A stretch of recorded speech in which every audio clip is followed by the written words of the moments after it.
So this is the story of a manager of a restaurant in America. Let's call him Jerry. So Jerry is always in a good mood and always has something positive to say. When someone would ask him how he was doing, he would always reply, "If I were any better, I would be twins." And many of the waiters at his restaurant quit their jobs when he changed jobs. They would follow him around from restaurant to restaurant. The reason the waiters followed Jerry was because of his attitude. He was a natural motivator. If an employee was having a bad day, Jerry was always there, telling the employee how to look on the positive side of the situation. Seeing his style really made me curious, so one day I went up to Jerry and asked him, "I don't get it. No one can be a positive person all of the time.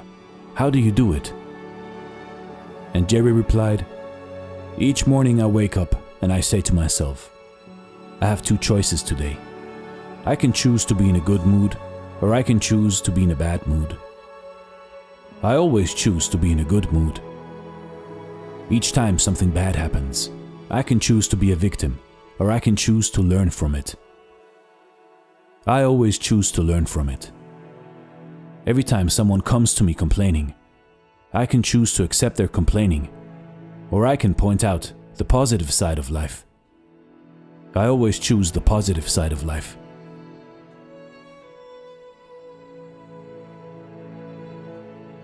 "But it's not always that easy," I protested. "Yes, it is," Jerry said. "Life is all about choices. When you cut away all the junk, every situation is a choice. You choose how you react to situations. You choose how people will affect your mood. You choose to be in a good mood or bad mood. It's your choice how to live your life." Several years later, I heard that Jerry accidentally did something you are never supposed to do in the restaurant business in New York. He left the back door of his restaurant open one morning and was robbed by 3 armed men. While trying to open the safe, his hand, shaking from nervousness, slipped off the combination. The robbers panicked and shot him. Luckily, Jerry was found quickly and was rushed to the hospital. After 18 hours of surgery and weeks of intensive care, Jerry was released from the hospital with fragments of the bullets still in his body. I saw Jerry about 6 months after the accident. When I asked him how he was, he replied, "If I were any better, I would be twins. Want to see my scars?"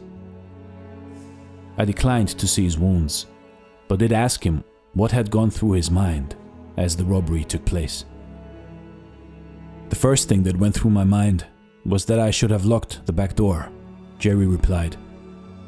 "Then, after they shot me, as I lay on the floor, I remembered that I had 2 choices. I could choose to live or choose to die. I chose to live." "Weren't you scared?" I asked. Jerry continued, "The paramedics were great. They kept telling me I was going to be fine. But when they wheeled me into the emergency room, and I saw the expressions on the faces of the doctors and nurses, I got really scared. In their eyes I could read, 'He is a dead man.' I knew I needed to take action." "So what did you do?" I asked. "Well, there was a big nurse shouting questions at me," said Jerry. "She asked if I was allergic to anything. 'Yes,' I replied.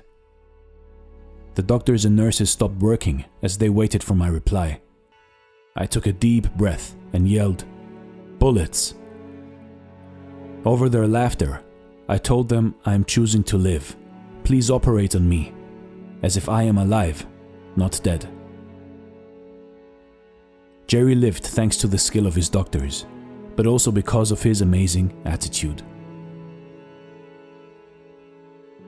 You see, in life, in your life, I learned from him that day that every day you have the choice to either enjoy your life or to hate it. The only thing that is truly yours that no one can control or take from you is your attitude.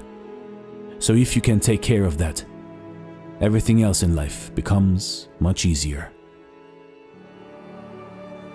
This was a motivational story read by Dare to Do Motivation. I do not know the original author, so I can't give credit to it, but I take it as a real story. So as always, thank you for watching, and stay blessed.